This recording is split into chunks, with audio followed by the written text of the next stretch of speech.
Alright, hello everyone, welcome back to the Polyglot Grind once again as always.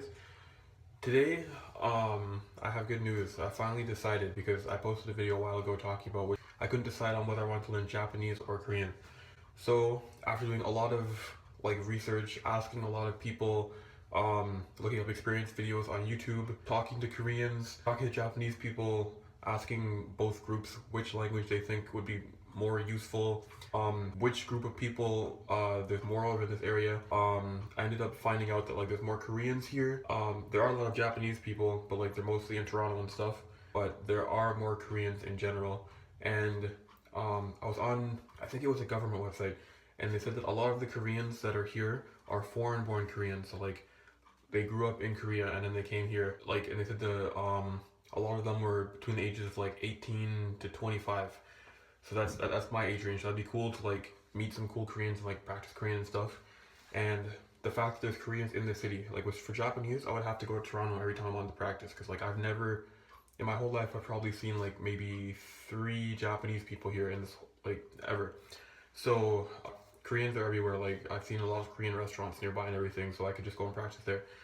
But yeah, I've never really done this much research into learning a language before, but it's because the past couple was Danish.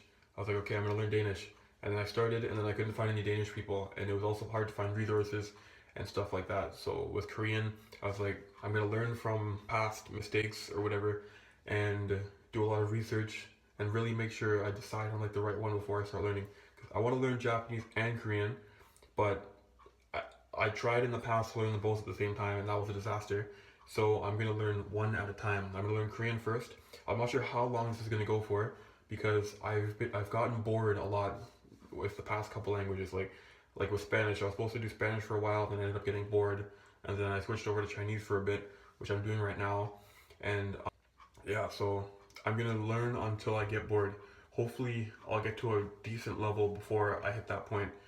But yeah, a couple of things that made this decision really hard were the fact that with Japanese, I always found Japanese very easy to speak, but then they have 3 alphabets. They have hiragana, katakana, and kanji. So that would take a really long time. Hiragana and katakana could probably be learned in a week or less with the appropriate resources and stuff. But then kanji takes a really long time because I remember when I was learning Chinese, it took a long time to learn Chinese characters. And then Korean, when I was learning Korean back in the past, I found Korean incredibly difficult to speak because the grammar seems so complex and so confusing, and all these different endings and everything, and verb attachments and everything, and all this confusing stuff. But then the writing system was really easy. Hangul was a very smart invention. It's literally an alphabet. Japanese has hiragana, katakana, which are alphabets, but then kanji is characters. But Korean literally has an alphabet. So Korean I found easier to read, but hard to speak, and then Japanese seemed easier to speak but harder to write and read. So that made the decision very difficult, but Korean.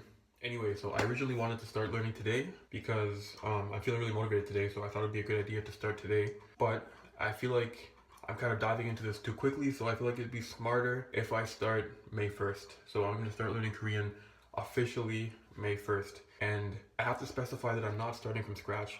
Back in 2011, I started learning Korean, and I got to a decent beginner level. I could have very, very, very basic conversations. So I'm not starting from scratch, so I will have a head start. If it seems like I'm making extremely fast progress, that's probably because I studied it 5 years ago. I feel like I've forgotten almost everything, but we will see.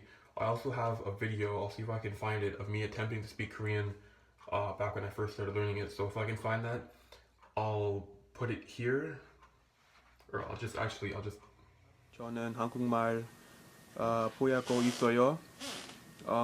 저는 매일 Talk to Me in Korean 하고 Korean Class 101 눌러요. Anyway, if you survive that horrible attempt at Korean, you're a strong person. Sorry if I murdered the language. I'll also show some of the resources that I was going to use because I went to the library and I grabbed a bunch of Japanese and Korean resources because I wanted to look at them and see which language would have the best resources, so that could help aid in my decision. So I'll quickly show the resources that I have. Alright, so here are all the resources. I went to the library and then I tried to grab all the books I could find for learning Korean and Japanese. So there's Teach Yourself for Korean and Japanese. I always use Teach Yourself. It's one of my favorite courses. There is Berlitz. I don't normally use Berlitz, but why not? Well, this is a Japanese version, so this is not really going to be relevant if I can find it. Here's Berlitz Korean. But Confident Japanese seems like it'd have more content, obviously. But I don't normally use Berlitz, but I'll try using this, I guess. So, oh, I also have Colloquial here. I've never used Colloquial before. I've heard it was good, but I've never tried it.